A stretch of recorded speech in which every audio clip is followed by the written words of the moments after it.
This is Brindlewood Bay, Last Resort. I don't know the number that we're on, but it is 10. Okay, good. I'll take that. It has been, viewers, a couple of things. We don't have Fraser with us, which is sad. So we don't have Fraser's character, but we're going to soldier on.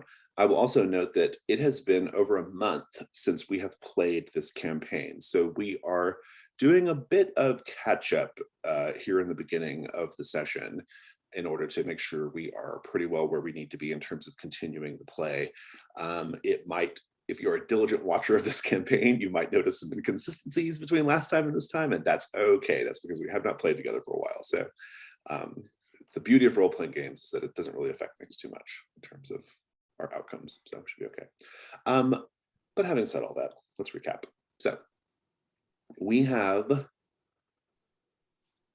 the mystery that we're dealing with right now is the long dark tea time of the soulless. It is complexity 7. You already have 8 clues on that complexity, so that's awesome. Let's talk about what was happening. The basic thing is Bee's friend Letitia Dawes was having kind of a little reunion with Bee, and the other girls were there, and Letitia died. She, in her previous life, was a hard-hitting investigative journalist, and she was here allegedly to just do a puff piece, like a travel piece, you know, about places to stay on the Eastern Seaboard, right? But we've gotten some hints that maybe she was there doing more, that maybe she hadn't given up her old life entirely, and maybe this is why somebody wanted her dead, right? The bed and breakfast in question is called Snowdrop House, and it is run by a couple, the Coles, Ava and Phoenix Cole. We have met them, and Ava is very sort of like cold and business-minded. Phoenix is statuesque and charming, but also but no saint as best we can tell. Like he's also got some like kind of weirdness going on. We've met their one employee, Percy Underwood, who is frequently seen in different uniforms and costumes. We have a podcaster, Laura Sanchez, who is a true crime podcaster, and she's getting her money's worth in terms of her trip to Brindlewood Bay for this story. We have Mrs. Carfax, who is a longtime resident of Snowdrop House. She lived there back when it was a farm, Stockton Farms, and she is the sister of Jane Leaf from the Jolly Good Baking Show, and she is the leader of the Midwives of the Fragrant Void as well. So there's that little detail also. Mrs. Carfax. Damien Swallows is a businessman who is there to redevelop Brindlewood Bay, buy up real estate. Old Abraham Stockton is there, being a what do we call that in horror movies? A harbinger, you know, like kind of hollering about the darkness and stuff.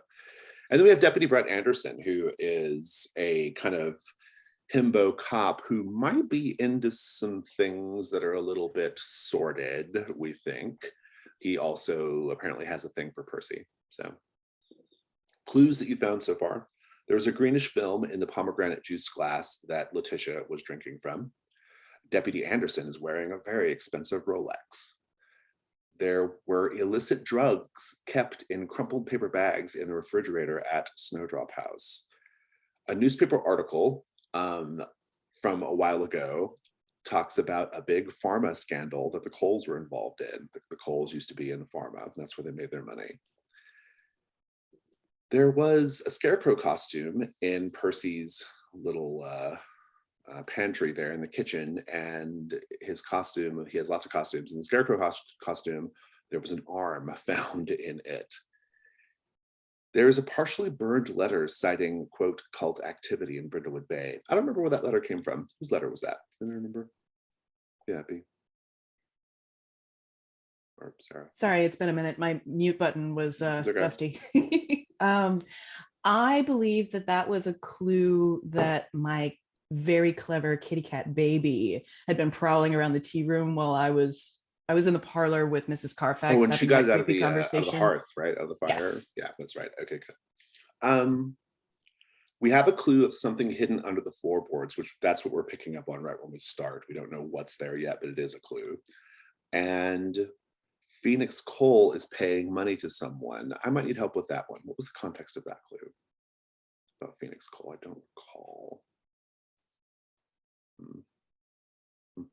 Was that possibly something I dug up when he was confessing and we were having that moment upstairs in Letitia's room? And I think that might be it. Yeah. or This no, might not that's be. where the newspaper article was. That's Yeah. where Yeah. I tell you what, we'll just say for now, this might not be a perfect match of what happened last time, but we'll just say that you believe that Phoenix Cole is basically, there's like some kind of, maybe there's some kind of blackmail or something going on that Phoenix is having to deal with. Okay. Let's take a look at the Mavens, catch up with them a bit. Oh, there's so many conditions. I looked, there's like a wall of conditions. you all have 3 conditions, so we'll just leave it at that. So that's really great. Fantastic. Yeah. It's funny. All right. Anything else before we get going with the story?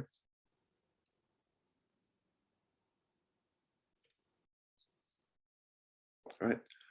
So the last thing we saw was Ella May in the caves near Stockton Farms.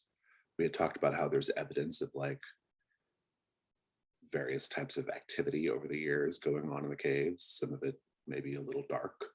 We also talked about, I think we talked about historically how, if I remember correctly, how sailors from the Deep Reaver, the ship that got this town its start when they pulled that whale out of the ocean, that they had like secret meetings in this cave for some reason.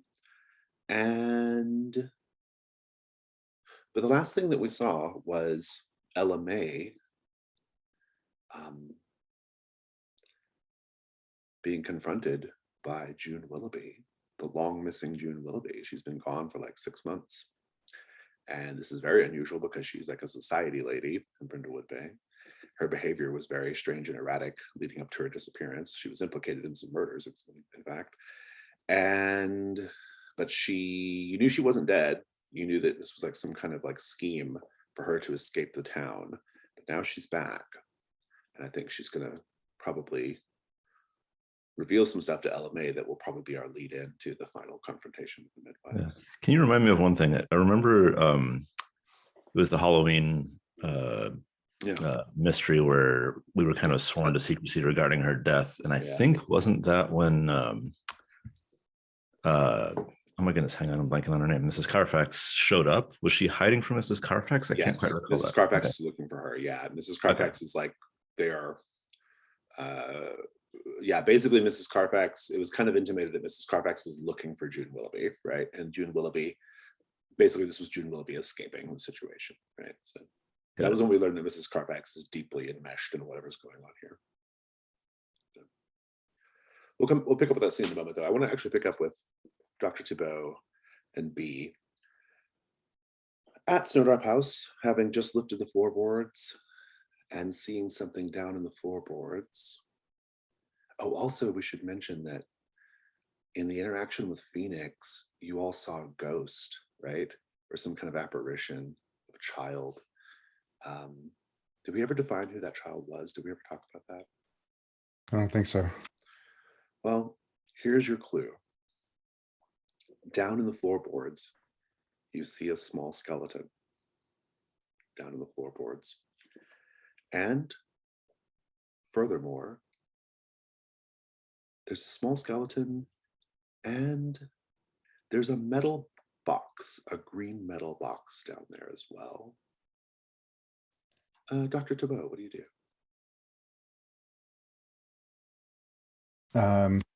It's just the two of us. Phoenix didn't follow us up. I don't know where Phoenix is. We'll say Phoenix got called away.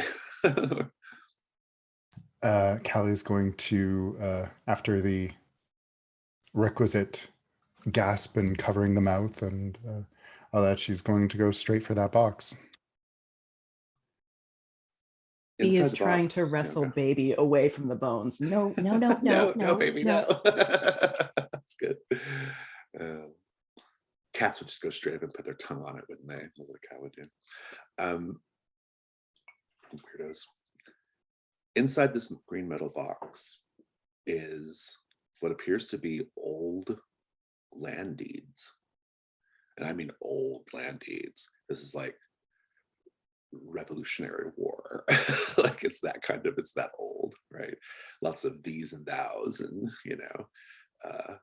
things like that. 2 various plots of land in and around the town. Yeah, exactly, forthwiths. But if anybody knows property law, I know a little bit.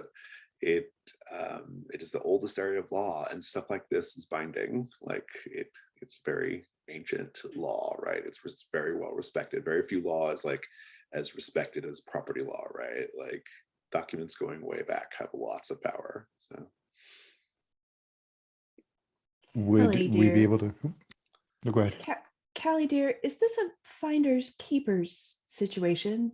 Is it like bonds? I always get them confused because 9/10 of something, and I'm literally wrestling baby just once to chew and gnaw on this. No, dear, out, don't. No, I don't think it is. And would we be able to see any names on it that might be interesting? yeah, well, it's names that you, at a glance, you probably have to take some time to go through it, but at a glance, nothing really sticks out. But maybe with a little bit of extra research, you might discover something interesting, but you might need time and space to do it. So I think we should put the boards back on for now. I'll hold on to these and she'll slip them into her bag. Yes, well, and just begin to reassemble everything and put the corner of the rug probably back over it, and that'll be that. Where is everyone? We should really let them know that this place is haunted. Haunted. Yes, I'm sure it is. Yes, of course. Let's go find the others. meanwhile, LMA. It's just you in the cave. Violet never made it. June Willoughby steps out of the shadows. She's still wearing her 1950s poodle skirt sock hop ensemble from Halloween. It's surprisingly pristine. Like, it's very clean. Even though she's even just like right now tromping around a cave, it's very clean, right? And her hair is still in that immaculate blonde helmet that it is usually in, right? And she says, LMA, I'm so happy to see you. June, you look shockingly unchanged for somebody who's been wearing the same skirt for 6 months. Are you doing all right? Yes, I'm all right. LMA, I have something to tell you. I have been on a journey. I have been fulfilling an obligation that was taken by my ancestors and picked up here and now by me.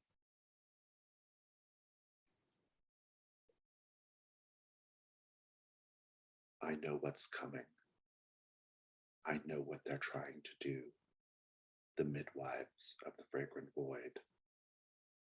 And I know how we have to stop them. Is this about that child rising that I keep hearing about? Yes, it is. LMA, and she takes your hand. when the time comes, come back to this cave. Find me. You'll know. Domestic keyword there. When the time comes, come back to this cave. That's what she says, yeah. Okay. She says, you'll know when the time is right. Because you'll see it in the stars. But not in the stars in the sky, LMA. The stars below.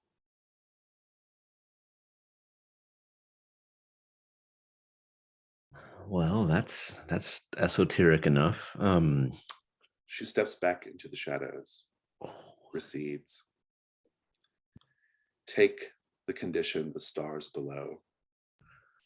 All right, and that's my fourth condition. So something's gotta Replace crack something here. and mark crown. Replace one of them.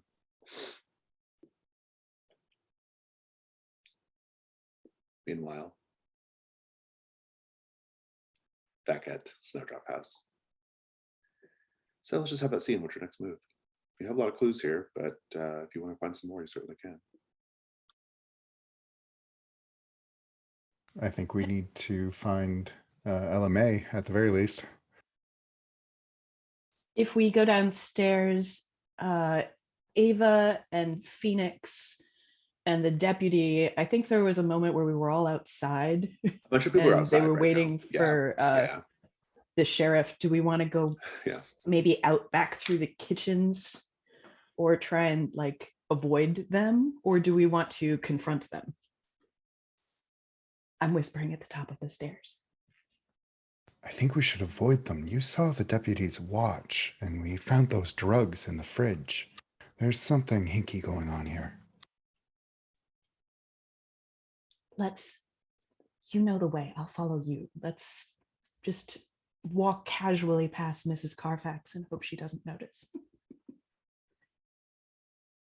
Callie will kind of stand up a little straighter and set her eyes straight ahead like she's walking to class and just start going. Callie, Beatrice dear.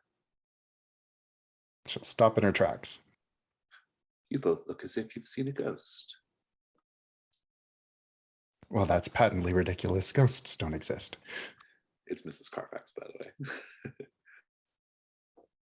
I just have been so distraught. I still can't believe my friend is dead. And I'm just not, I have to, excuse me. She gets up and she walks over to you, more sprightly than you normally see her. And she takes your hand, B, and she says, my dear, you have nothing to worry about. Because, as you have already learned, the dead will soon rise. The gates of the underworld will be flung open. And the ghosts of the past will reclaim their place in the mortal coil. You will see your friend again.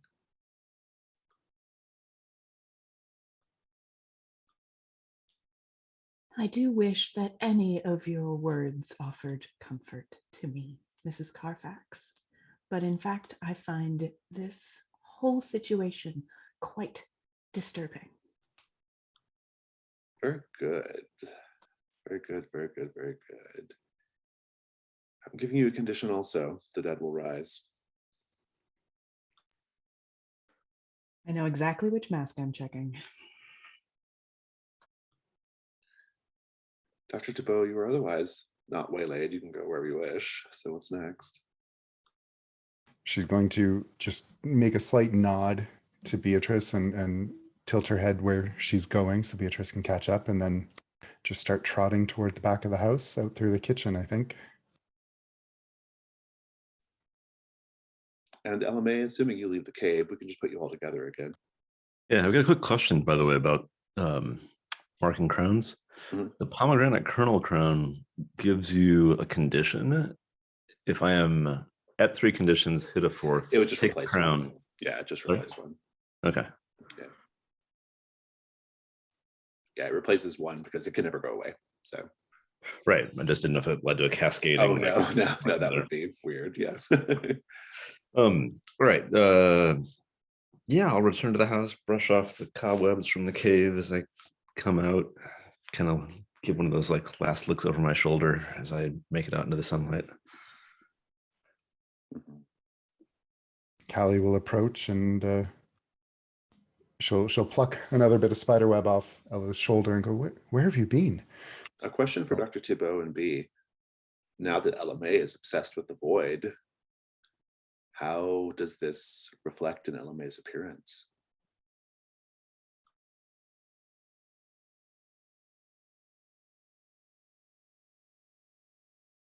Ella May is very quick to smile when she greets people. And unfortunately, her obsession has just removed that thought from her brain altogether. And so when she sees us, she does not greet us in the traditional cheerful manner that we're accustomed to. Her face remains completely blank. I think her pupils are permanently a little more dilated than they had been. That's not creepy. Little tiny flecks of stars. Indeed, yeah, stars and stars below. Right? Good. Okay. Well, anyway, have that scene. Sorry.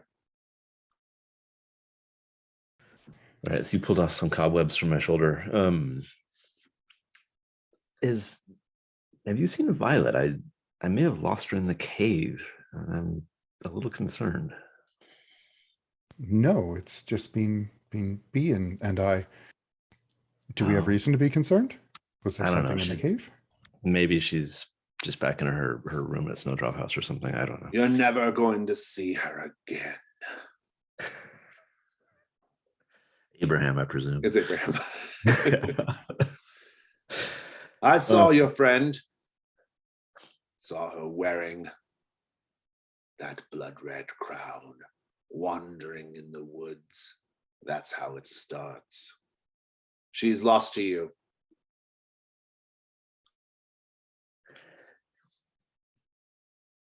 Abraham, I tried to clock you with a piece of wood from the woodpile once before, and I'm warmed up now.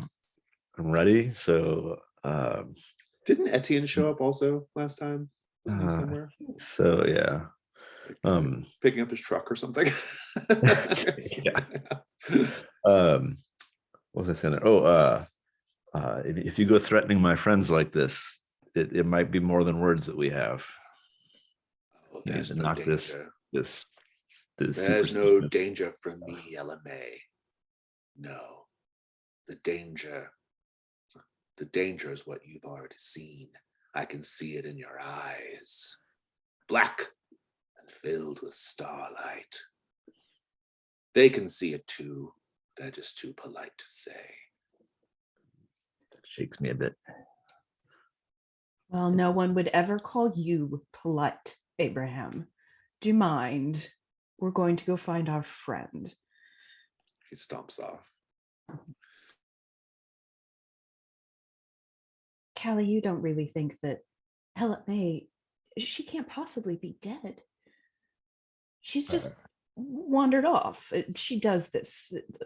Remember the thing in Chicago? She got lost in the camera room for God only knows where she is, but I'm sure she must be fine. I'm fairly certain Otho got in touch with her too at some point last time, right? Yeah. We had the nice big reveal of him being the voice on her answering machine. Right.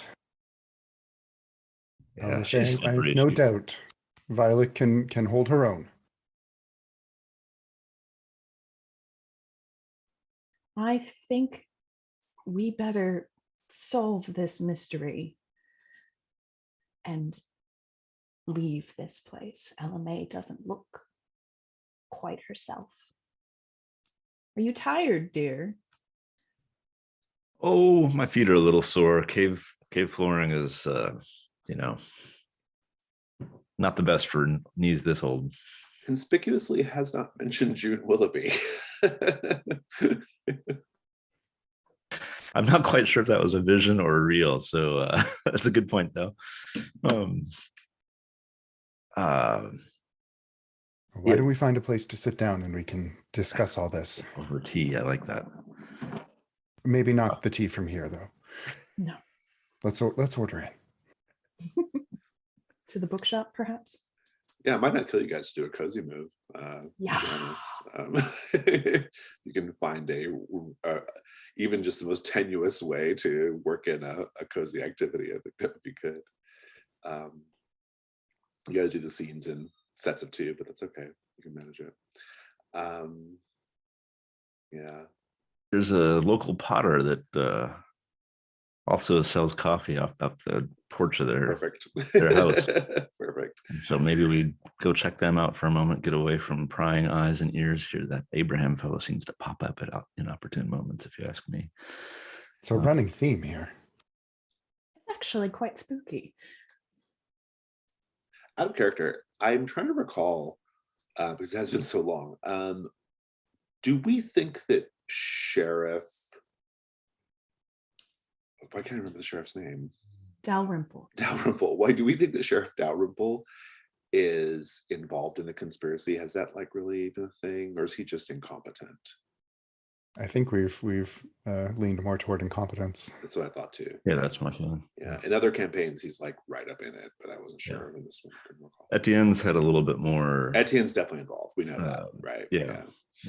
And we have a big question mark over Deputy Himbo. Yeah, Deputy Himbo, it's unclear what his deal is. I mean, his whole thing might be a total side thing. It might have more to do with Letitia, though, to be honest, like than the conspiracy, right? So, okay, good. Why don't we take 5 so you can think about how you want to frame up the scene, LMA, and then since it's your, I was about to say Vice, your cozy activity, and then we'll have those scenes, get you guys some cozy moves in. All right, let's take 5. All right.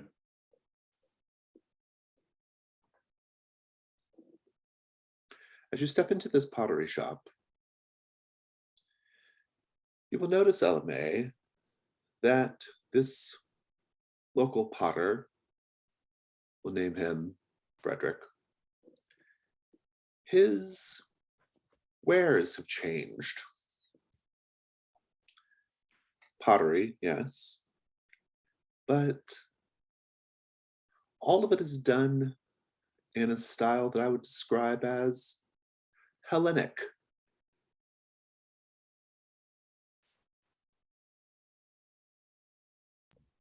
Are you picturing a lot of like white porcelain? What do you mean? Figures of Greek myth. Ah, okay, got it. Painted on them. All right. Frederick sees you and says, LMA, good to see you, from across the counter. There are a few people there in the little coffee shop portion as well at tables, but there's a free table. Excellent. Frederick, it's great to see you again. I brought some friends this time. They might be interested in a class, a workshop. He says, LMA. Definitely some tea. LMA. I can tell that your eyes have been opened, LMA. You don't have any reason to pretend with me. Oh, that's kind of you to notice, Frederick. Just a coffee and 2 teas for now. Maybe a little side chaser of the whiskey if you still got that under the counter. Coming right up. Please have a seat.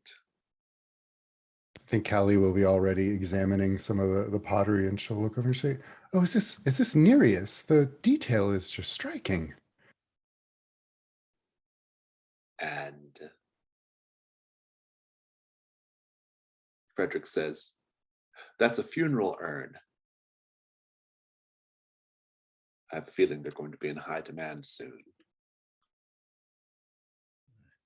I'll try and hustle everybody to the table. When Frederick brings our drinks, I've got a question or 2, but I want you to gauge his reaction. Oh, okay. B is noticeably distracted, has just zoned out and is mindlessly scritching baby, just slowly petting the cat's head. Do you suppose his work will increase in value because he'll be dead soon? I hear that artists do gain notoriety sometimes after they're deceased. I think he's planning on dying.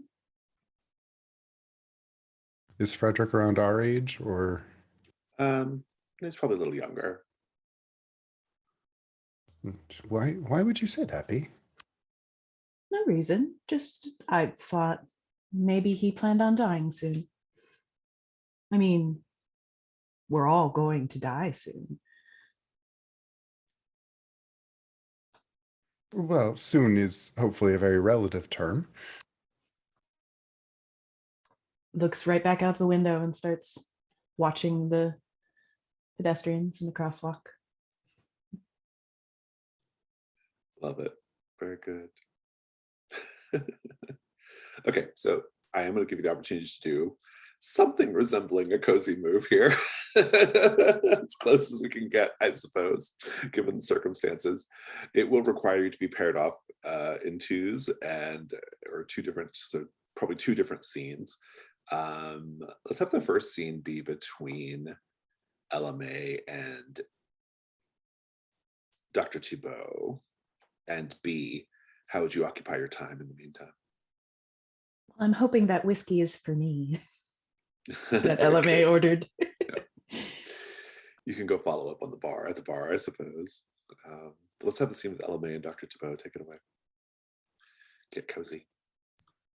I think as they're sitting, Callie's going to pull out a notebook, and she'll be sketching layouts for the scrapbook for this case. And she'll look up at LMA and say, "How do you feel about tea for me, death for you?" Sorry. That's got a good ring to it. It plays off the puns that are common in a lot of the books we read. I think that could work. Yeah. I have to tell you though, like I've come here often, and you know, this is where I would take some workshops, hone my craft a bit. It used to be a place where you could sit and you pour your own beverage out of the pot, and if you liked it, you took it home, and I'll mime with like do this if you like it. You just go up to the counter, add a little extra on, take that piece right home with you. And it's changed here. It's different. His work, it's lacking. There's creepy illusions. And I have to tell you, when I was in that cave, I wasn't alone. I saw June Willoughby, I think. June Willoughby, but she's been missing. And that's the weird part. She sort of faded into the shadows and disappeared. So I don't really know. But she warned me that I need to be ready when I see stars below. And this Frederick, we called him? Frederick, right? Frederick. This Frederick fellow, he seems to know that she spoke to me. How could that be? Well, dear, is it possible that she shared any of her stash with you? Your eyes are looking rather glassy. Her stash. Oh, And coffee's she's the not even hardest. a medical doctor. So. True. Coffee's the hardest beverage I do. You know that. Don't even like it with mint. Ugh. Perhaps too much time down in the caves. How is it in this light here? Well, it seems a little bright. Things feel off though. I don't know. Part of me is concerned that are we prodding too far with our investigations? Are there things we should leave better alone? Well, what would Amanda Delacour do in this situation? She poke and prod, you're right. Until she got to the bottom of it and saved the day. It's a good point. Thank you. I feel a little better. Beatrice. We'll get through this. Delacour in mind. We'll come back to that scene, but Beatrice, Frederick has his back turned to you while he's pouring your shot. And A little whiskey in my coffee. You're going to help calm my nerves. when he turns around, He's wearing a porcelain mask, white, with like curly hair. I mean, it looks like Michelangelo's David, but like a mask of it, sort of, for that style. And he turns to you and says, "Your drink, madam?" Oh, how lovely. Is it your work? You have a very keen eye for detail. And my coffee cup is just shaking in my hands as I try to take a sip of it, staring at this pallid mask of a man. He says, "I don't know what you mean, madam." Yes, of course. Lovely, lovely coffee. Thank you. And I'm just slowly backing away. Backing up. Let's continue the scene with Dr. Thibault and Ella May. Do we think the conditions are getting cleared yet? Frightened, haunted, maybe. I don't know. Well, one of my conditions is permanent. That is true. You can't take Obsess with the Void. Yeah, and for me, Stars Below, I just picked it up. I feel like I need to hold on to that, which makes more sense than Declare Catch of the Days. So I was going to try and wind the conversation into something about Etienne. Go for it. Yeah, I love it. I'd love to hear that. Ben, directions for Callie, you want to go?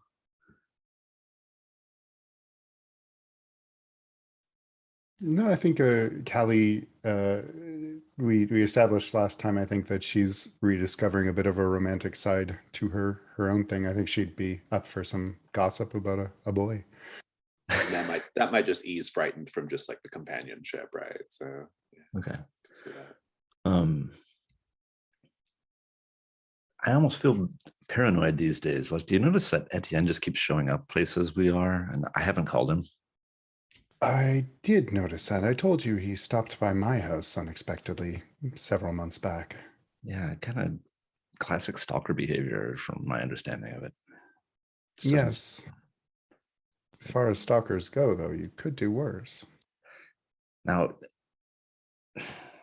how do you mean that? Well, he's quite handsome. Could be Sheriff Dalrymple.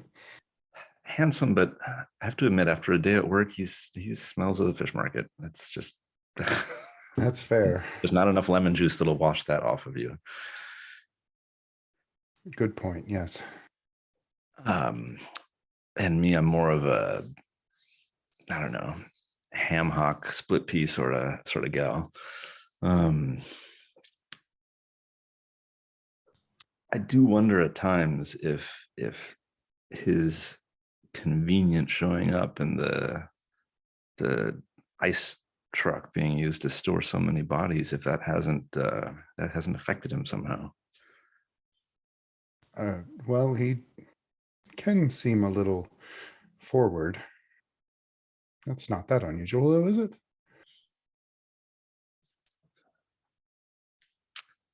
I don't know. Or, who are you seeing these days? I feel like I lose track.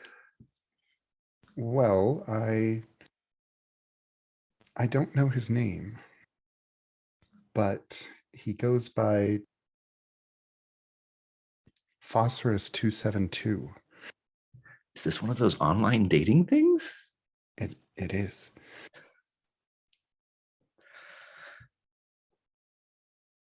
He's quite charming. Oh, fascinating. So you've not met in person yet. It's just a typity. Yes, we have shared some photographs, but nothing too intimate. I know better than to put that online. I have a little coffee spit take moment with the photographs, like bloop. Beatrice, as you are walking back to the table, you'll hear muffled laughter from another table. And you'll notice that the two people sitting at that table are wearing similar porcelain masks as they chat and laugh.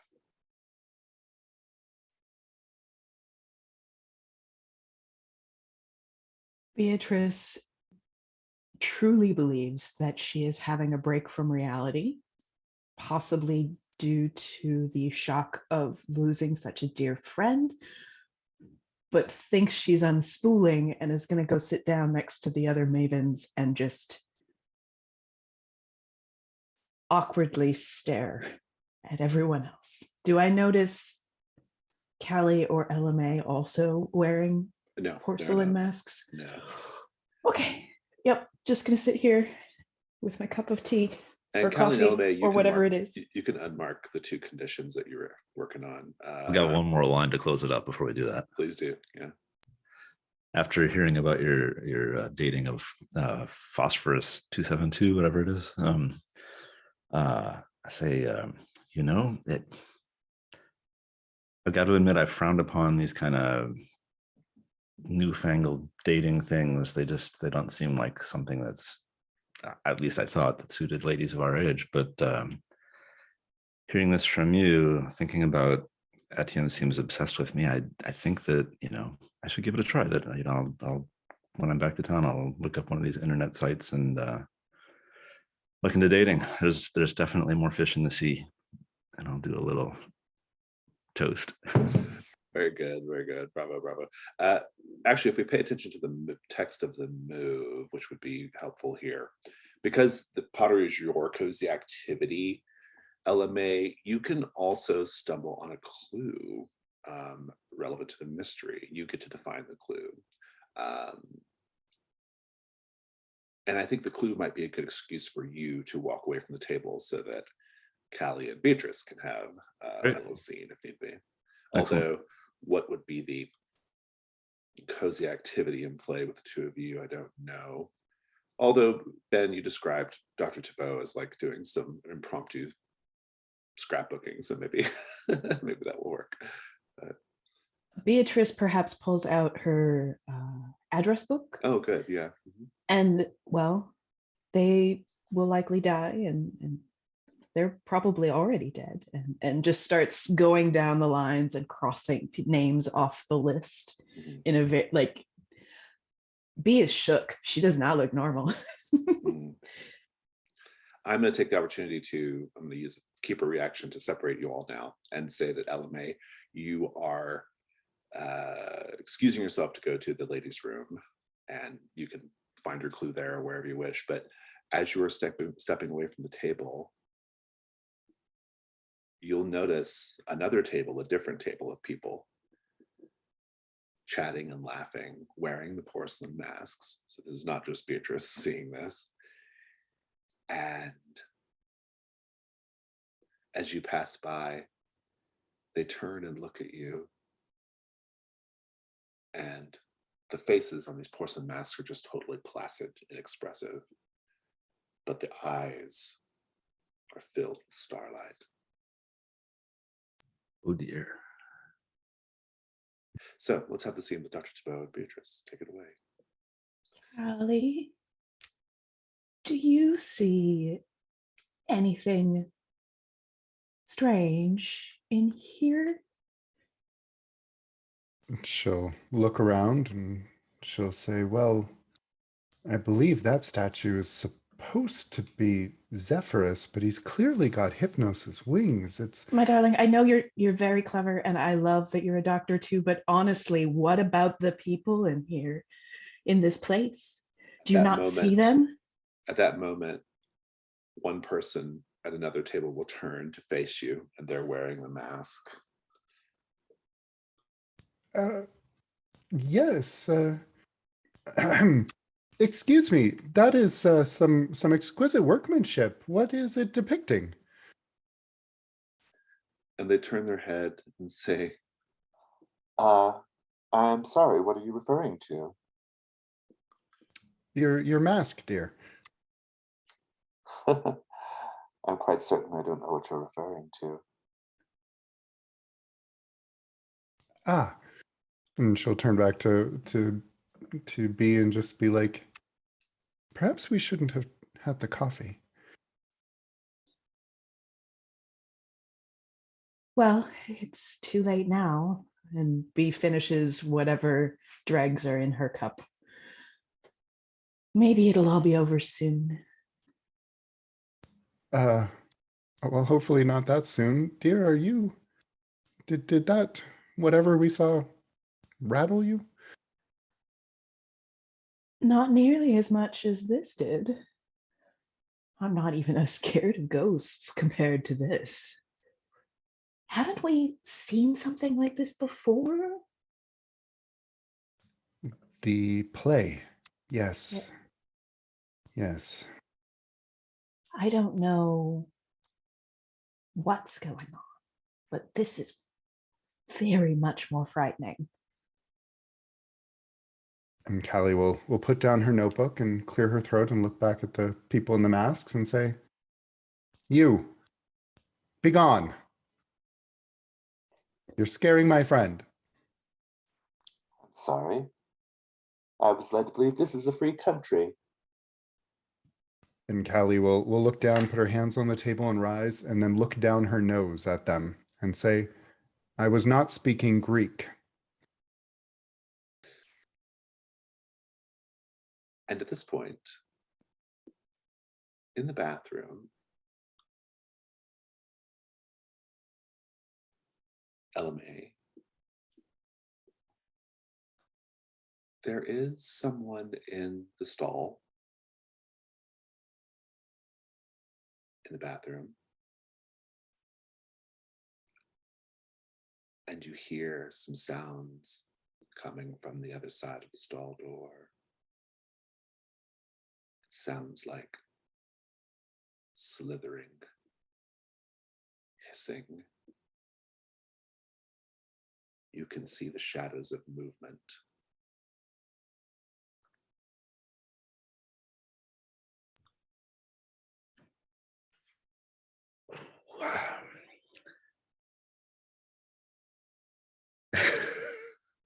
I think I'm just gonna back out, back on out of that bathroom and slowly close the door behind me.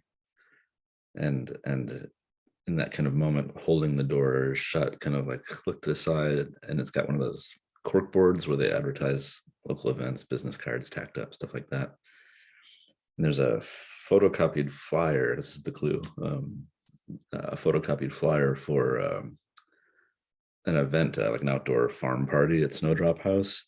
And in the black and white kind of shoddy quality picture showing last year's event, there you realize that people in the background are wearing porcelain masks. And then I'm hustling back to the table. We got to get out of here. Like, ladies, your drinks are done. Let's go.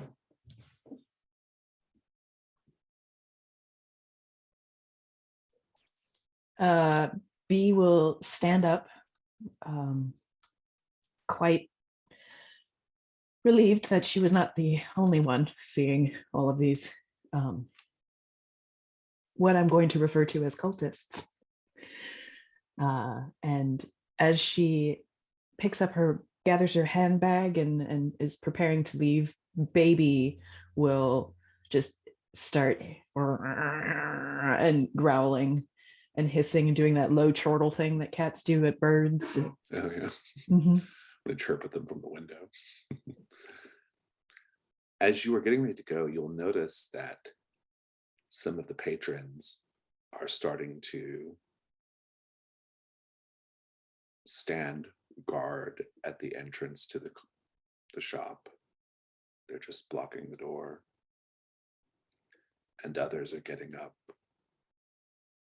and sort of flanking you all around, all of them wearing the porcelain masks. Time for an Angus MacGyver move. Could be. Shortly thereafter, whoever was in the bathroom is shortly behind LMA, in fact.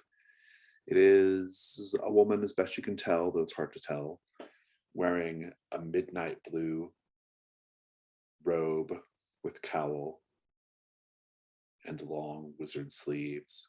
Though you can't make out any face, there's not even any hands coming out of the sleeves. This person raises up their arms, and all of the people wearing their porcelain masks, they all like strike a pose. It's like it almost looks like something out of like modern dance. They all go, you know, and they just stop solid. They're not moving. And then you see coming out of the sleeves and out of the hood and out from under the bottom of the robe, numerous thick pythons stretching, extending all over, all around. I need to know how you're all going to try to escape this situation. It's time for a Gold Crown Mysteries move. Yeah, what did Amanda so. Delacourt Yeah, what do did- when confronted with giant snakes? With giant snake lady, yeah. That well-read book. The super ancient trope. Everybody uses giant snake ladies. Oh, I think Callie will lean over to the girls and say, do you remember that volume where the mystery was in the reptile house? Cold scales, cold blood.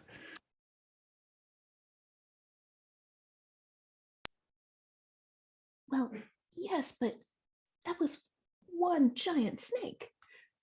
Well, yes, but same principle? Okay. And Amanda Delacourt had a mouse in her handbag, or Yeah, how did Amanda get out of this? The one giant snake. just one.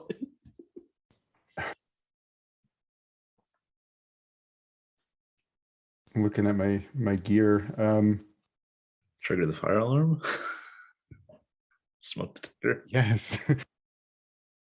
Well, they have a obviously coffee making apparatus, and I think that Callie, perhaps are they close enough to the counter that she can grab a dishcloth and throw it onto the burner? Oh, sure. Yeah. What's your plan? What did Amanda Delacourt do? I think she, using a lighter and some hairspray, she created just a wall of smoke that she was able to escape through. Nice. I love it. And It's also very fire. good. Yeah. Okay. Good. So the plan then is to create a bunch of fire and smoke, essentially. A smoke screen. It's very good. I like it. We have the title. We know what Amanda did, and what are the other requirements of it? We know how she overcame it. We know what the problem is. Okay. Yeah. Good. So you've got it. You will be able to take a 12+ on the next relevant roll, or state a fact about the current situation that I have to incorporate. That might be more helpful depending on what you're trying to do, but I don't know, maybe not. A 12 to take the burning dishcloth and wave it in front of them to create some I'll take smoke and drive That's them good. back. Yeah, I'll take it. I think that sounds good. Nice. Yeah, that would be I think we're close enough to dusk where I think it'll be the night move. But it's a 12+, so we don't really have to like work out stakes. You will do as you intended, and you will get an extra benefit as well. I'm going to say that the extra benefit is you will be able to escape to somewhere safely, so you can figure out the mystery and get out from under the mystery. So, but sorry, go ahead. I have a mechanics question. Sure. Yeah. It doesn't trigger a void clue or a void, like the 12+ of That's only on the the- information move. Thank But you, you've already got your last void clue. Your last void clue was this encounter. So you are, Oh, good. yeah. And that's it. There are no more to get. So, but I love it. Let's have just narrate it, Dr. Thibault. Like, what does this look like? How do you all escape?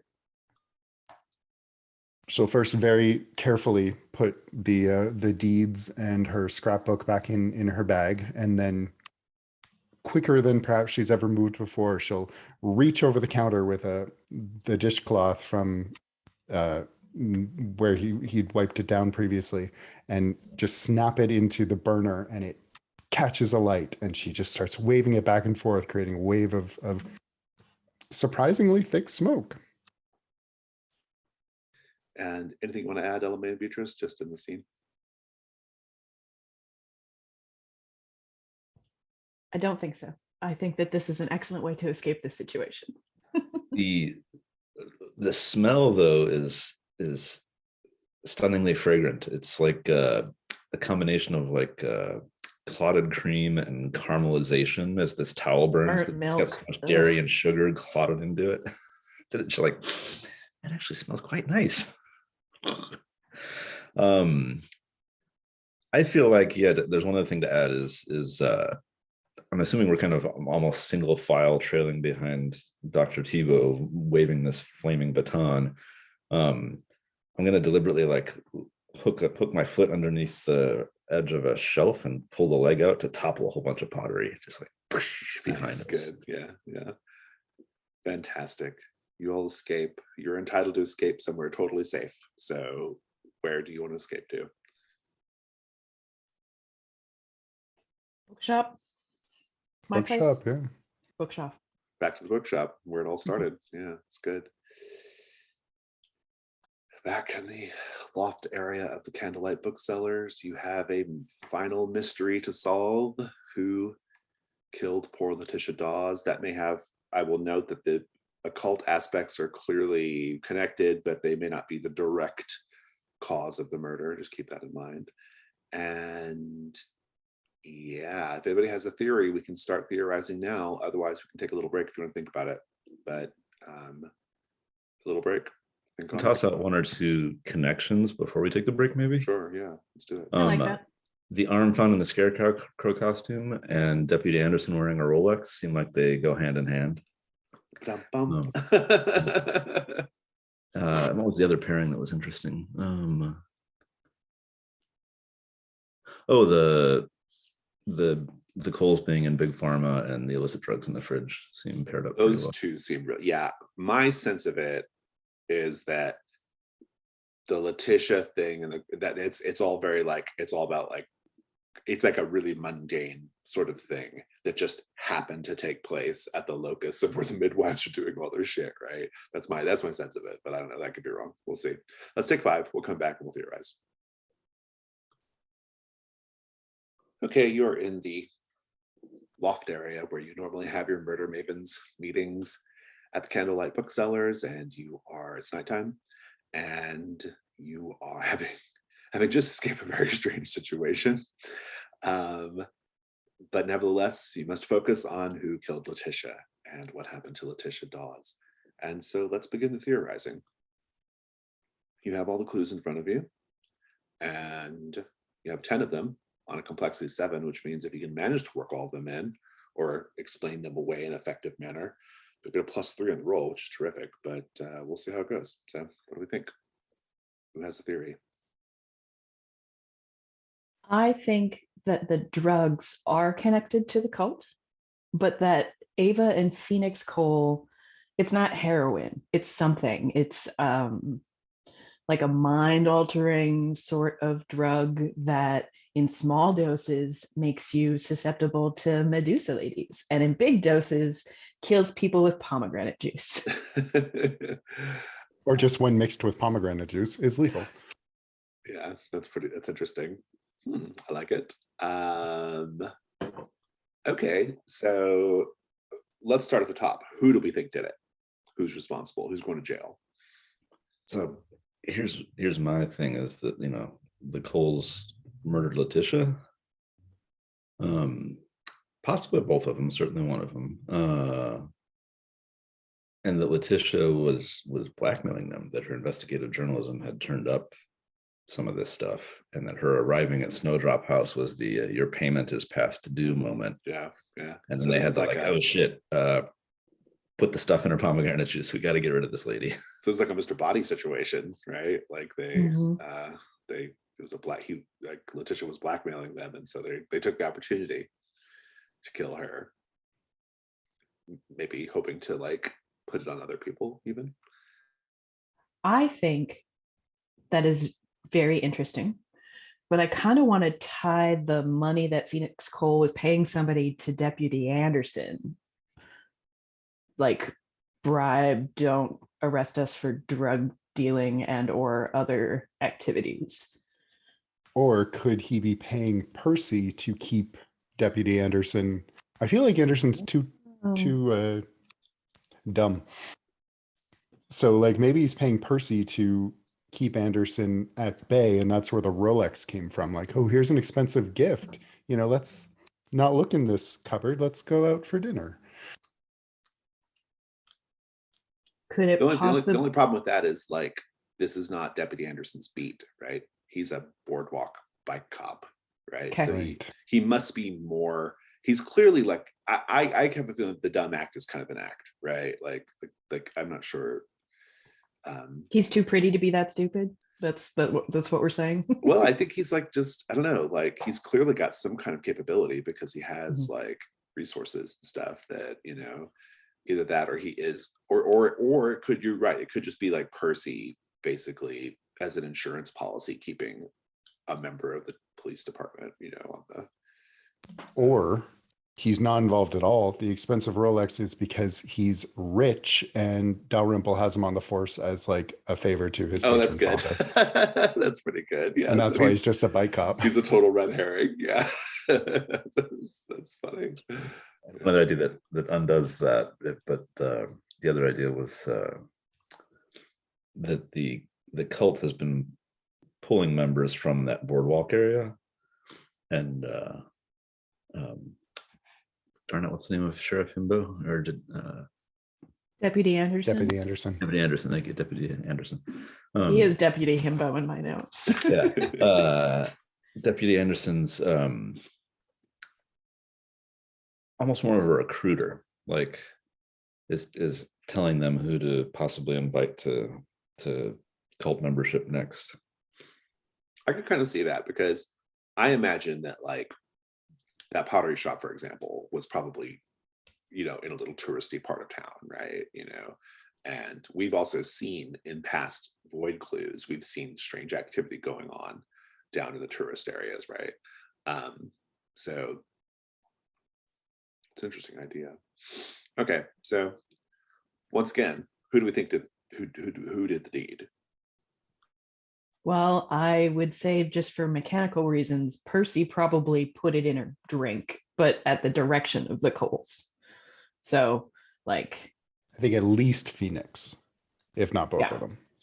Okay, interesting. I would have thought you would have said Ava, but I guess maybe Ava's chilliness is just a red herring in the story, right? Maybe Phoenix is the real, evildoer here.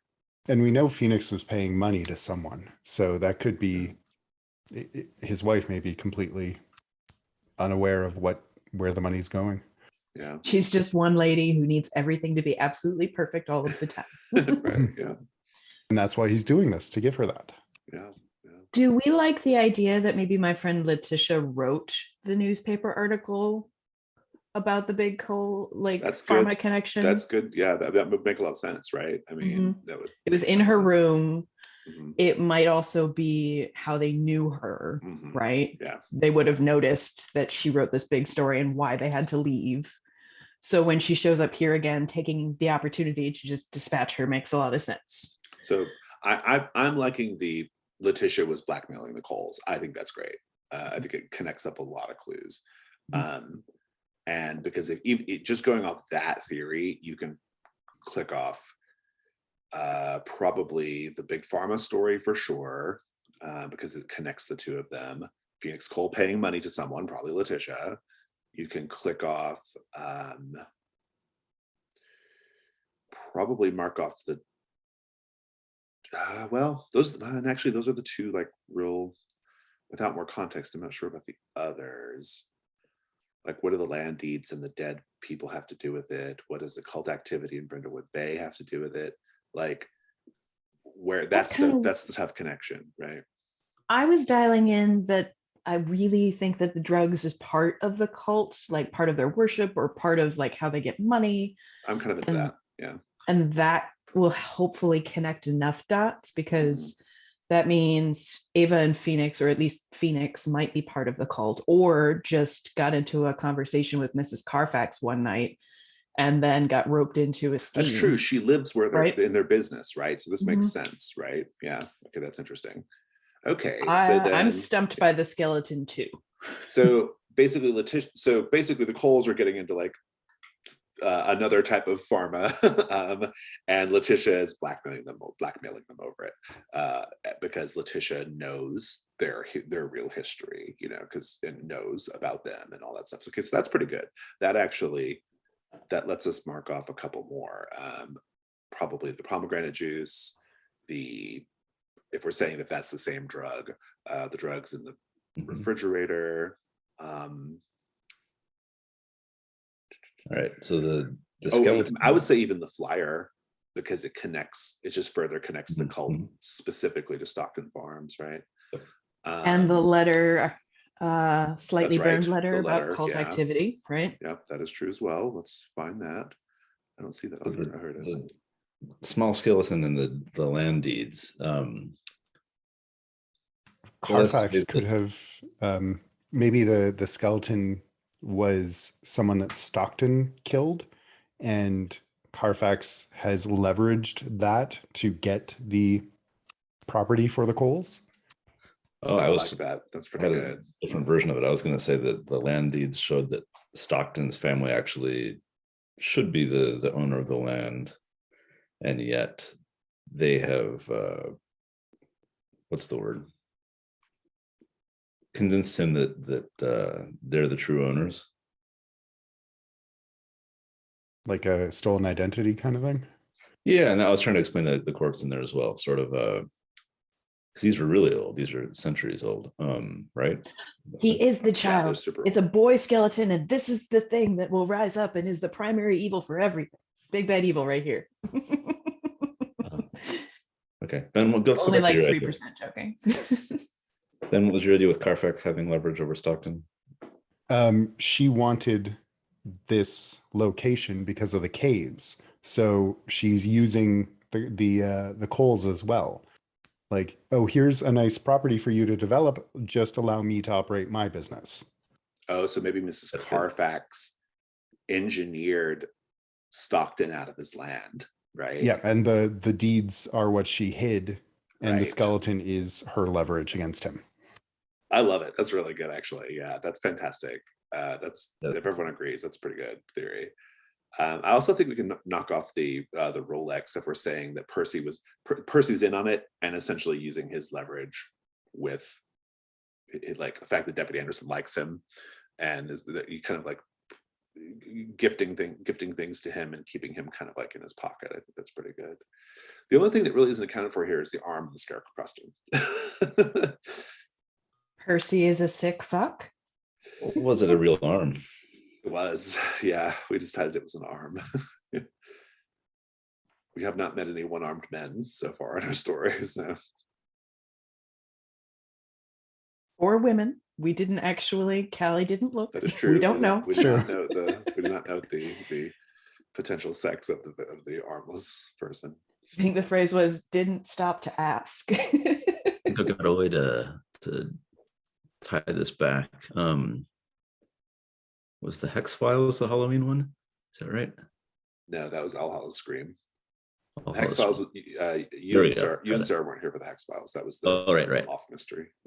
Okay, so what I was thinking was to go back to like the stage props from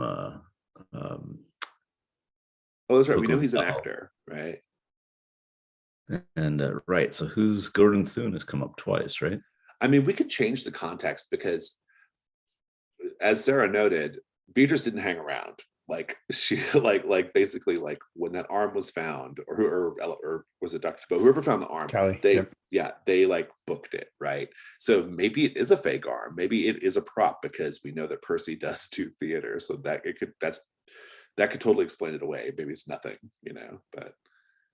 I was more trying to tie it back to it being a recognizable prop from because Gordon Thune's shown up twice, right? Gordon Thune's the banker. And Also, you're thinking no. Otho's not. well, Gregor Thune is in Boston. Gregor Yes. is the brother of Gordon, and Gregor is the one who was in the play was the king in shadows, right? Possibly burned to death in the basement. There we go. So Gregor's who I'm Yeah. thinking of. Yeah, you're thinking of Gregor. Yeah. So is it possible that like somehow this is Gregor's arm? that would require a lot of bridges to be crossed, I feel like, to make that happen. It's a whole new mystery of clues we have to go find. Right, yeah. I think it could be as simple as just like Callie overreacted, right? So I mean, it's not, because it was a weird situation, so it's not totally Well, and it makes perfect sense actually, because Callie was the one who saw Gregor burned to death. So her overreaction is actually remembering that and having, you know, I mean, could like, be, yeah. I mean, there's a lot of like, I mean, you all have, the characters have lots of good reasons to like freak out. misinterpret things and freak out. Yeah. So let's take a look. All right. So we're saying that Percy did the deed, but it was on behalf of Phoenix. Okay. Which I like. The greenish film, the pomegranate juice, the greenish film actually is it's the drug, and like taken dosed like that, it was enough to kill Letitia, right? Deputy Anderson wearing a very expensive Rolex. We're saying this was a gift from Phoenix and Percy to have a cop on payroll, essentially, right? The drugs themselves were found in the fridge. The newspaper article written by Letitia indicates that Letitia investigated and exposed the Coles years ago with their pharma scheme, and hints at the idea, based off of Phoenix Cole paying people money and surreptitiously, that Letitia was blackmailing the Coles, right? And so I love that. The arm is a total red herring. It was just a fake prop arm stuck into the scarecrow from some kind of theater activity. Where it really gets interesting is the connection of the cult and Mrs. Carfax. So it sounds like Mrs. Carfax is the one who engineered Abraham Stockton losing his farm, right, and getting the Coles here so that the Coles could be this front, right, for the cult, because the cult apparently uses this drug in some of their ceremonies, or is connected to it, or maybe it just funds their activities, who knows, right? But there's a connection. It's not really relevant for Letitia's purposes, but it's interesting. In any case, it explains away the partially burned letters citing cult activity in Brindlewood Bay. It explains away the land deeds and the small skeleton, which is basically the Mrs. Carfax was using those, basically Mrs. Carfax was blackmailing Abraham Stockton and hid the true evidence of the ownership of all this like property, which might also be relevant to the cult's bigger plans as well, FYI. That it all makes sense that she would hide it in the floorboards near the bedrooms because she lives there and she's an old lady. This might be the easiest thing for her to do, right? And the flyer as well, just further like making the connection between the cults, the connection between Stockton Farms being very important to the cult's activity. So it's interesting. The immediate mystery is just blackmail and the Coles getting out from under the blackmail. But it connects up to Mrs. Carfax's scheme, which I think you're all going to be dealing with next week. So I love it. I think it's great. Let's roll some dice. You have plus, apparently just +2. I don't know why I thought +3 earlier, but you have +2. So yeah. We had one clue on there twice. That was okay. Potentially. So you have 9 clues explained, +2. Who wants to do the roll? Go for it, Sarah.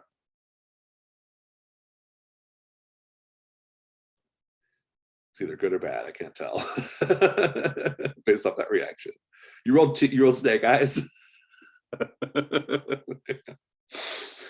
Okay, so it's wrong. You have some choices here. You can the answer can be wrong, and I will make the situation more complicated, and you'll have to come up with a new theory.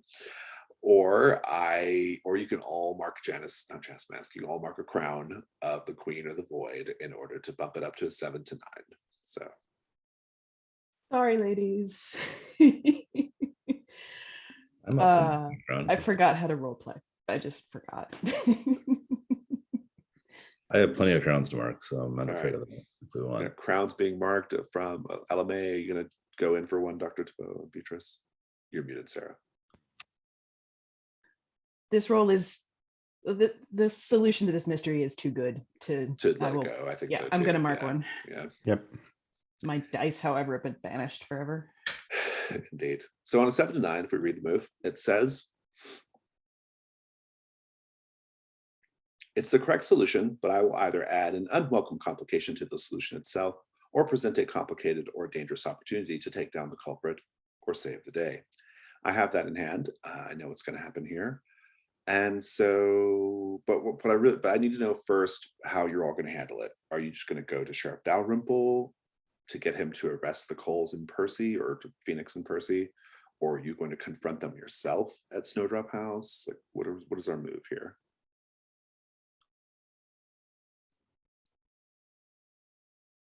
What if we confront Mrs. Carfax and say, no. I was thinking, like, if we go to her and say, this is what we know, and we're going to the police with this, but I'm not sure that would work out well for us. So maybe just Sheriff Dalrymple.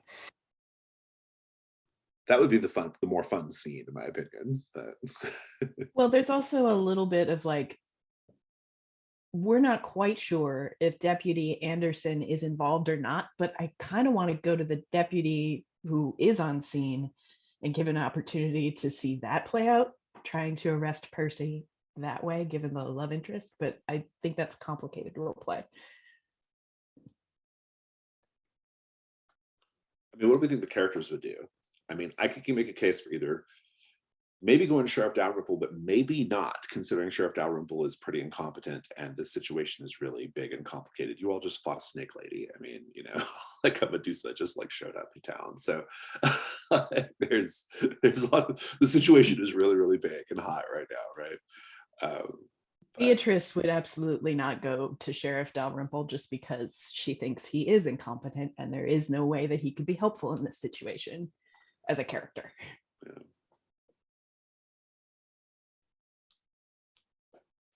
I think it gives, do we confront Ava and Phoenix then? B would, just because of the like personal nature of the relationship. I'd probably go to the people most responsible for her death. Well, I guess if we're not going to the police at all, going to Carfax with the threat of going to the police might be enough to get things shut down, or get the Cole side of things shut down. I'm not. Yeah, could be. Mrs. Carfax might decide that part of it's not worth it anymore, and basically throws the Coles under the bus. So, Or Callie had at one point an FBI badge, and You did presumably would maybe be able to contact the FBI because she did return it. oh, so using it as the justification for like calling the FBI. Oh, that's interesting. Yeah. Remember a while ago when I found those 2 dead agents on the road in New Mexico?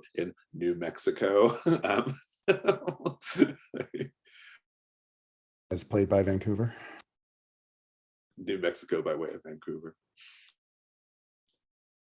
Yeah, I think that the double ones is the problem we're having right now. I think that the indecision is actually Well, no matter what you choose, it's going to be a hard resolution because of the 7 to 9. So you just tell me how you want to do it, and I'm going to make your lives interesting. So I've got a 2-part question here.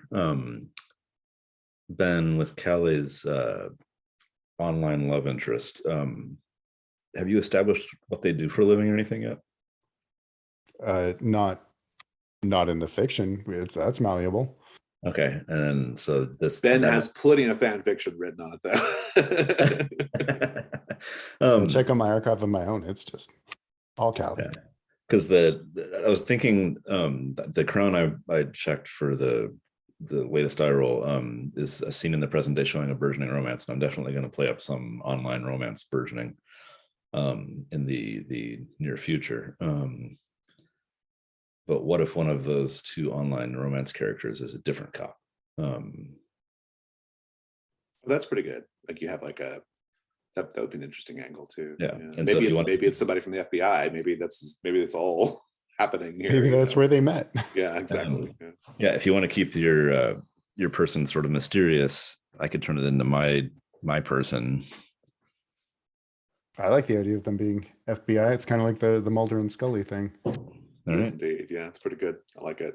Okay. It's actually the person you turned the badges into, like, and then you met and then you started chatting, and it's just a really weird meet cute.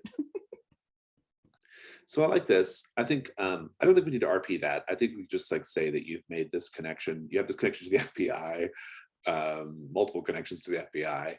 The FBI will come and they will take Phoenix and Percy into custody, and Mrs. Carfax. Probably you're not going to get the FBI too involved in the cult angle. They're not going to care.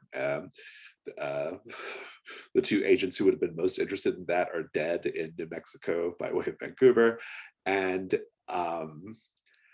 so we'll just pick up a little after this, maybe a few nights after.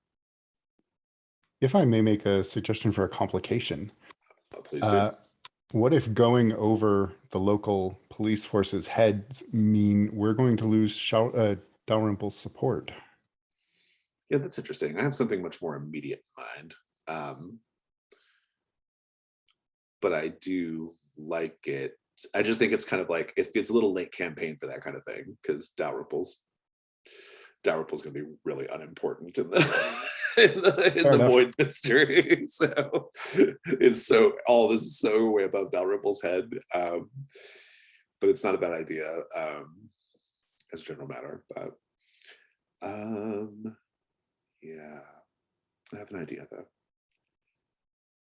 It's a few nights later.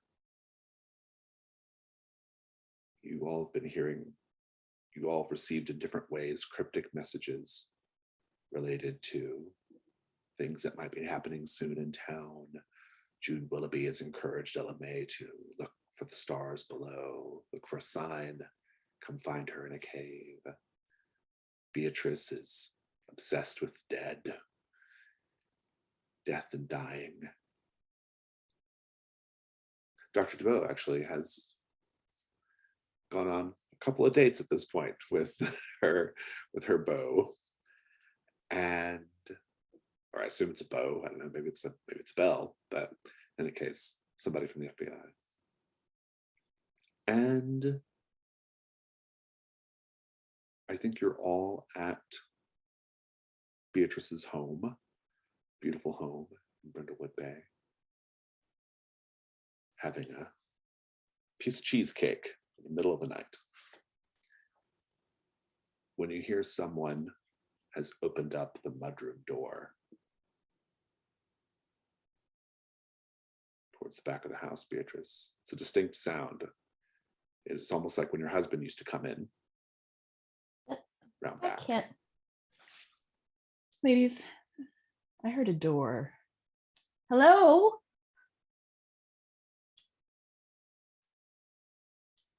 Hello?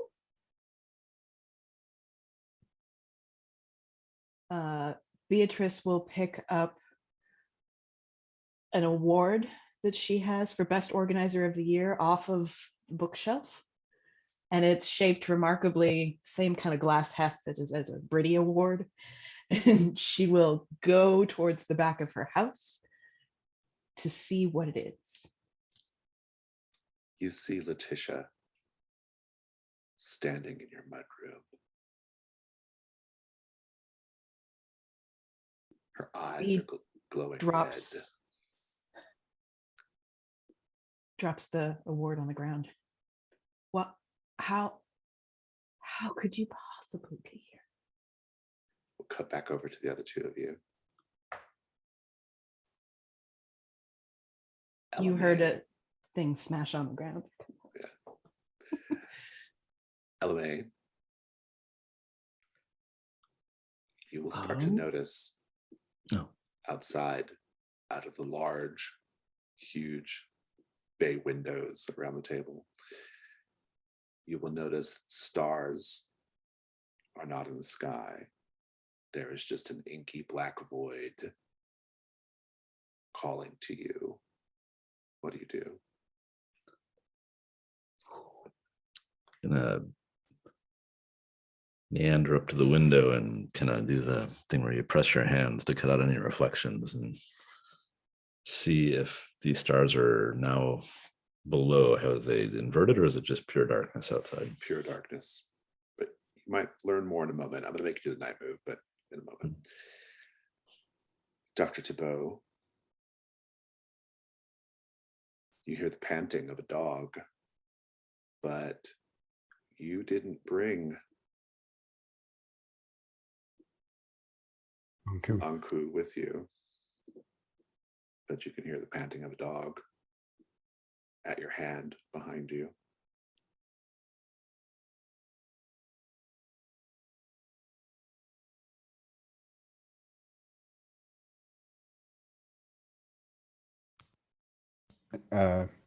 Callie will kind of, I think she won't turn, but she'll say, I know what you are. And then she'll say in her German dog training voice, Fuß, to try and get the dog to heel, leaning on her queen of the down below. Very good. I like that. I like how you've worked in Queen of the Down Below, so I'm not going to put you at disadvantage because it's Black Dog. A normal roll with sensitivity, however. Night move. What are you afraid is going to happen if you lose your nerve here? Well, the dog will not take kindly to being ordered. It is worse than that. The dog will clamp its powerful jaws on your throat and rip it out. That is worse. Go ahead and roll.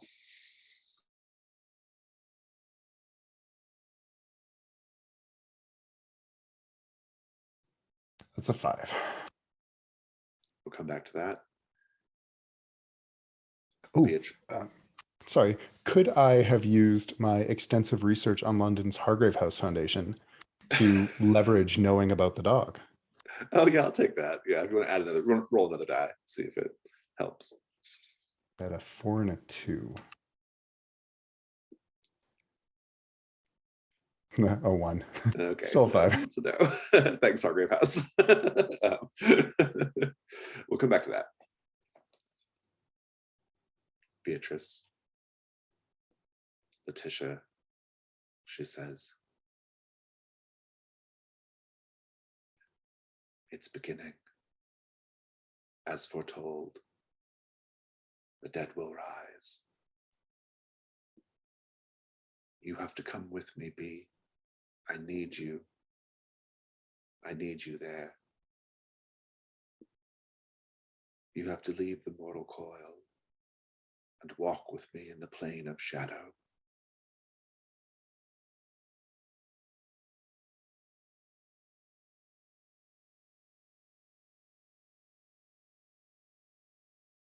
What do you do? Ish. I'm so sorry. But I'm not ready to die just yet. I want the night move. What are you afraid is going to happen if you fail or lose your nerve in that case? In this case, I am afraid that I will become an undead thing like my friend. it is worse than that. The two of you will spend eternity as dead things wandering the beach among hordes of dead things wandering the beach while titanic monstrosities fill the air with the songs of the underworld and people go mad and die and the world plummets into darkness. So a lot depends on the die roll. That's definitely worse. I need other It's dice. going- I it's going can't to be- roll these. It's going to be at disadvantage because of the dead will rise. It's going to be with sensitivity. Let us know what we got. I can't roll those dice again. I'm sorry. I just but sensitivity, you say, not composure. Sensitivity because it's supernatural. Okay, So I have a 7. Okay. We'll resolve that in a moment. LMA, I want the night move from you just because of the situation. What are you afraid is going to happen if you lose your nerve right now? The lights go out everywhere. Total darkness. Yeah, it's worse than that. It's worse than that. You will plunge into the darkness of that void. And you might not like what you see on the other side. But let's have the die roll. It's going to be the sensitivity. It's going to be at disadvantage. Take it away. Does my key to the city of Brindlewood Bay help me out here? Does not. I'm not sure how it would. I know the lay of the land. This town is my town. What is that? Oh, it's a 3. Damn, disadvantage. It would have been much better. Very good. I actually need a quick break, so I've got lots to think about. Let's take 3 minutes. We'll come back and we'll do that.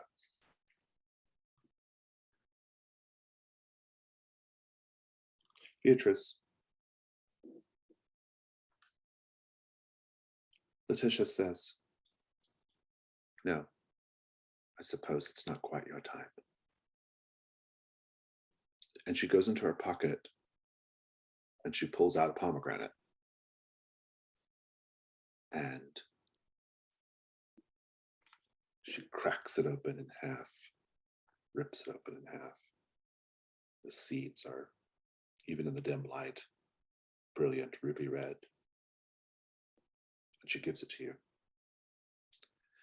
And she says, you have but to eat of these seeds, and I will come and take you away to our new life. I'm not going to give you a condition, but I am going to let you put the pomegranate half into your cozy little place. And then Letitia turns and leaves.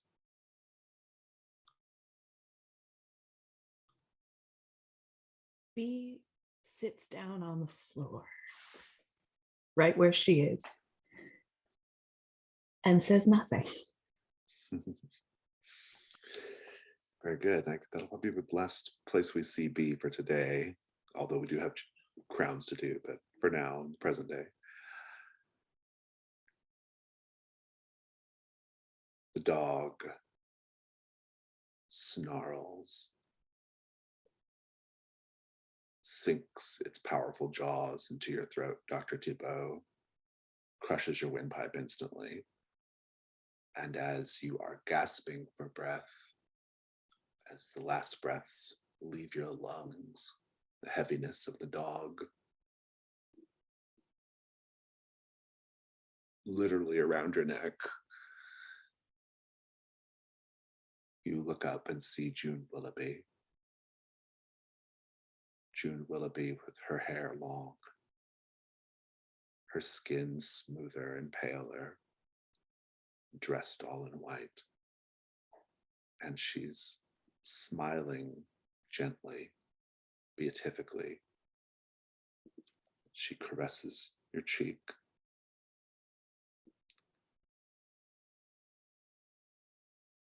Unless you're marking a crown. Yeah, marking a crown. Very good. I think quite appropriately, it's the chariot. Oh, very good. We'll come back to, we'll get the real scene in a moment. LMA,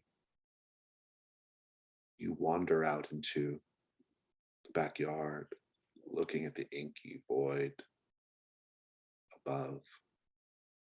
And you look below and see that the ground has been replaced with a field of stars twinkling in darkness. And you find yourself falling upwards, up, up, up, into the black void of the sky. And when you finally reach it, there's a splash as you are submerged vertically in dark black waters, sinking but rising deeper and deeper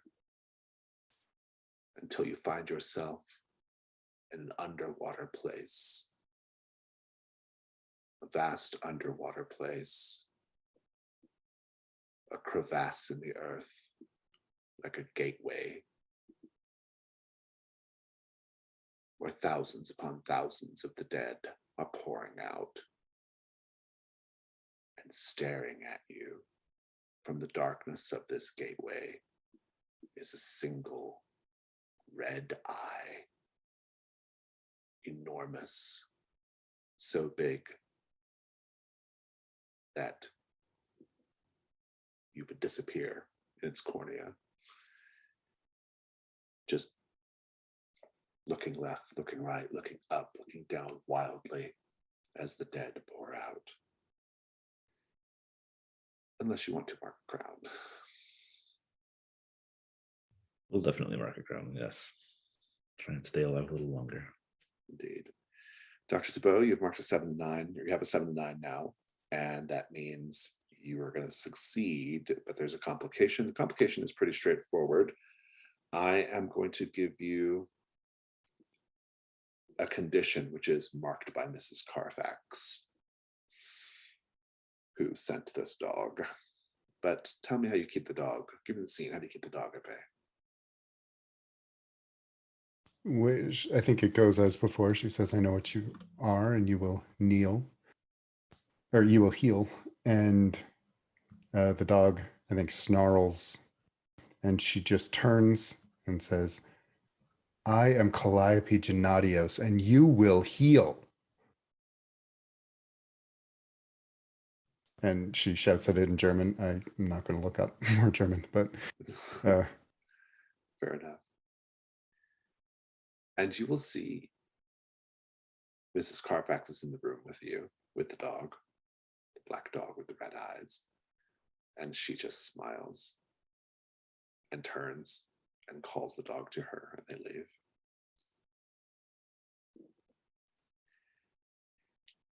And Ella May, you have also bumped your result up to a 7-9. I'm also going to give you another condition, but I think instead, your condition will be based on what you experience when you go out there. Like, what are you doing as you're looking into the inky black sky? What are you feeling? How are you reacting?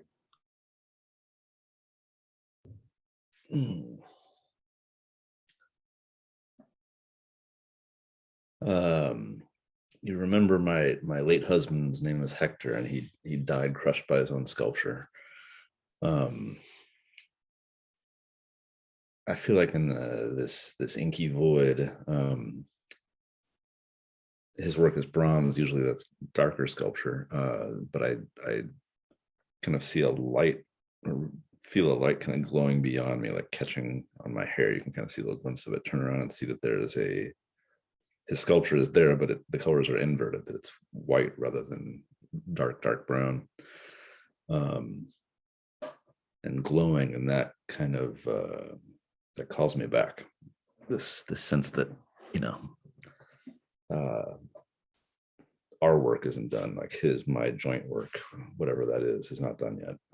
And that somehow snaps me back to being grounded on earth. I like it. Hector's his name, right? Yeah. Take the condition memories of Hector, but otherwise you're good. That concludes the long dark tea time of the soulless.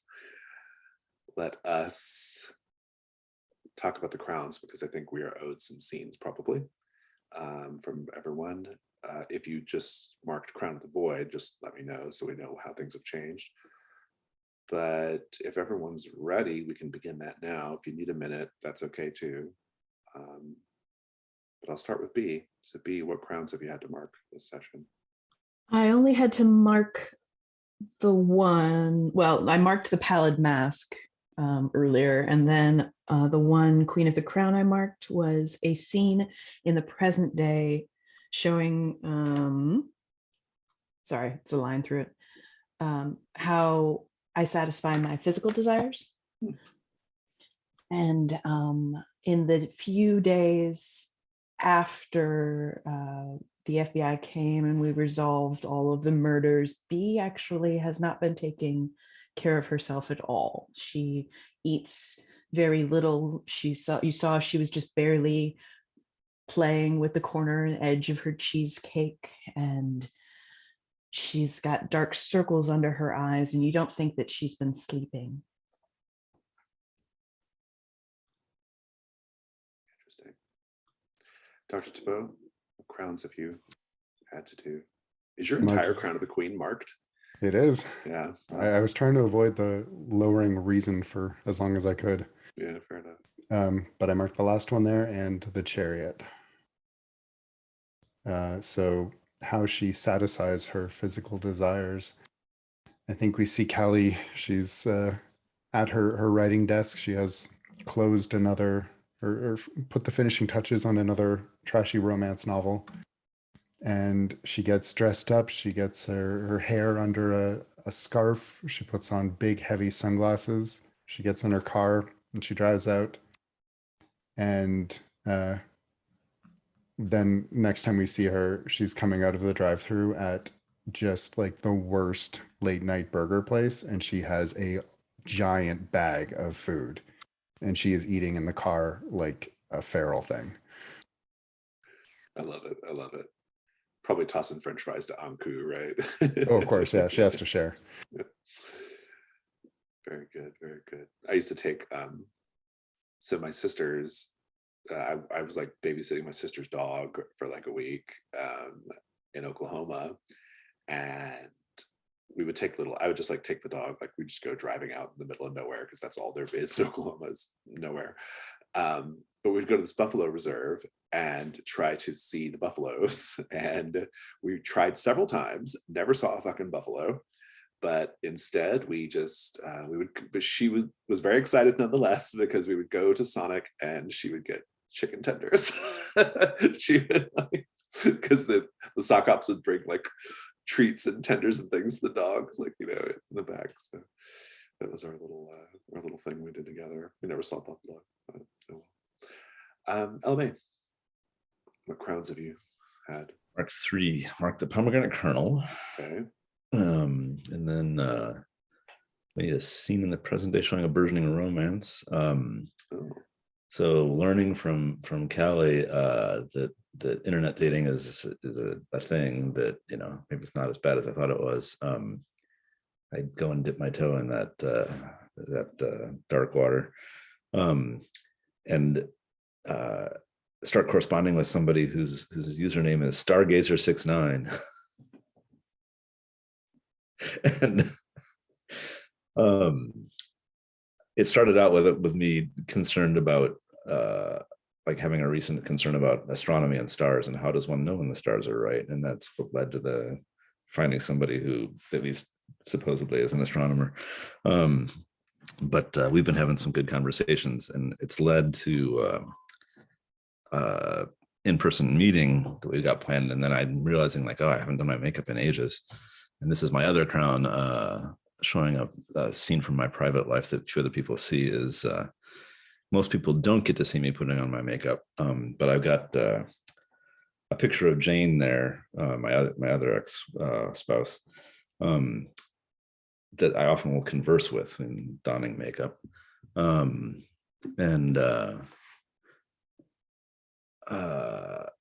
my train of thought there. Normally it's just sort of a, you know, makeup routine ritual, but people don't realize that I speak to this portrait that hangs there, kind of missing her so much. But in this moment, I'm realizing like that my eyes actually have changed, and I'm trying to subtly adjust my makeup to hide it, to like put on different eyeshadow and some mascara or something, so people don't notice that my pupils are actually different. Nice, thank you, everybody. And that will lead us to our end of session questions. Did the Murder Mavens solve the mystery? Yes, you did. Everyone gets an XP for that. Beatrice, did you secretly undermine the authority of a local official? Yes, you did, by going to the FBI before. I don't know if it was that much secret, but yeah. Yes, I mean, well, initially it was, right? Did you dote on someone? Let's go to Dr. Thibault. Did you share a memory of a late family member, Dr. Thibault? I don't believe I did. Did you show someone that you, quote, still got it? I think so. Yeah, with the romance stuff, I would say so for sure. Yeah. LMA, did you dote on someone? Not really. did you share a memory of a late family member? Yes, you did. Get that one. Did I? That's what all your grounds were. Oh, well, but I didn't share them in role playing with another character or whatever. No, that doesn't matter. I mean, Oh. you shared with us as players. So, yeah. Got it. Okay. Okay, fantastic. And so everybody got at least 2 XP there. Fabulous. Let's do stars and wishes. First stars and wishes in a while. Whoever wants to go first, take it away.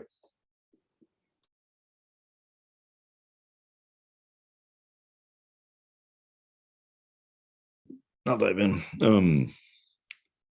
So what, Ben, I don't know if this is the first time you revealed that Calliope's maiden name is Gennadios, but that was awesome. Hearing the callback to the Between character that you played. If I missed it before, sorry, but it was cool. And the flaming towel to escape a coffee shop filled with serpents was pretty filled with a Medusa, right? Yeah, it was a right, Medusa exactly. and like weird statue people. Yeah. Right.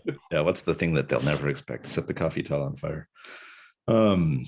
What else? It's super Brindlewood Bay, right? Like it's really, that whole scene was so Brindlewood Bay. Like, yeah, it was great. Yeah. Speaking of that, the porcelain masks showing up in the coffee shop pottery studio were excellent. Like, I don't know, maybe you had a degree of that planned already, but that it took place in a pottery studio was pretty astounding. And nicely creepy. What else? Oh, and Sarah B saying finders keepers with the old lands deeds, like this finders keepers thing. Was really tremendous. I thought that was funny. Yeah. What I then a wish I had was I'm seeing a moment where Mrs. Carfax comes out of her bedroom and is walking down that hallway and hits the floorboard and hears a squeak and realizes that somebody's been in at this floorboard. That would be fun. Yeah, that's pretty good. That might have been what happened, which is why Mrs. Carfax sort of like, made a really aggressive move against you all, right? I mean, she's got plenty of reason to, but yeah, it's good. I'll go. Stars. I had a really good time. It was fun. It was fun to get back into these, the story with these characters who I love, and I like how aggressive and assertive the cult was. That's kind of very late campaign Brindlewood Bay, and so it's always really fun to see the characters' reactions to it and kind of how it goes. And I thought the use of the Gold Crown Mysteries move during the Medusa encounter was really, really good. And just so many little like small lines and clever things. So the theory was really good that we came up with for the murder. I thought that was great. Yeah, just good stuff all around. That last sequence of scenes at Beatrice's house was really good. It just felt like a perfect like setup for like the finale of the series. So really happy about that. I'll think on my wishes, but that's what I got for stars.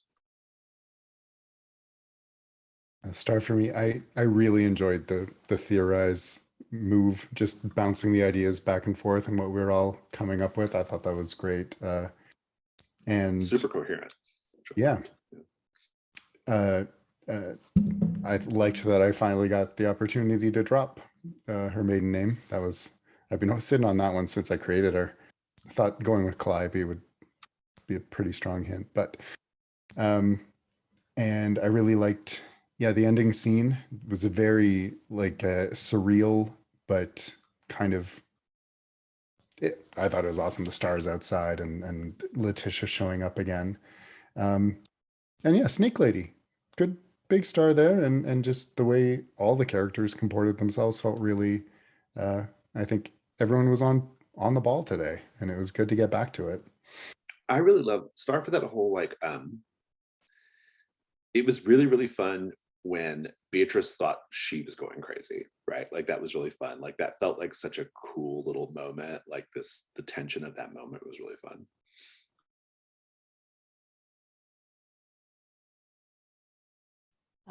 I'll start with stars then too. There was a really early moment in which Callie, I think it was during your cozy move where Callie started talking about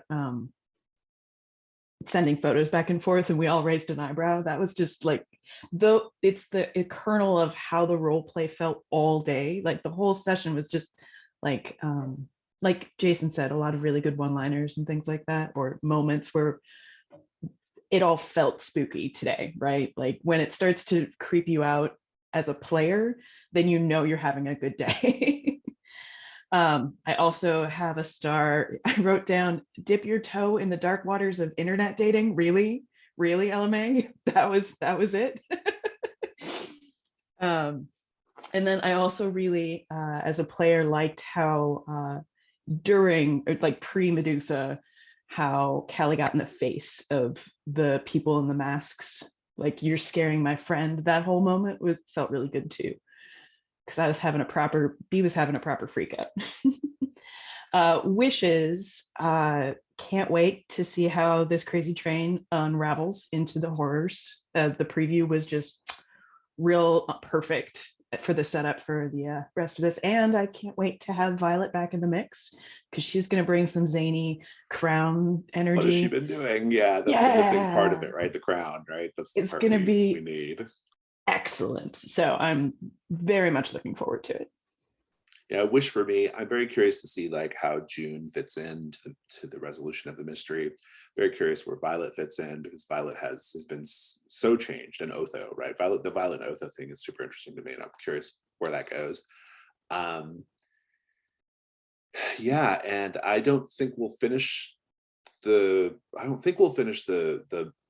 Void mystery next week. It's possible if you're really on it, you all rack up the clues and go for it. You could, but in any case, I hope we get to see the like how certain recurring characters are disposed of, right? Like what happens to Etienne, what happens to Sheriff Dalrymple, what happens to Mrs. Carfax, what happens to Otho. I want to see all that, right? So I think that'll be really fun. Oh, not necessarily a star, but a fun fact. I have been drinking this pomegranate green tea drink for the second half of this campaign. So I've had the taste of pomegranate in my mouth for the latter half of the game. It was on point. Love it. I love it. Any other stars or wishes?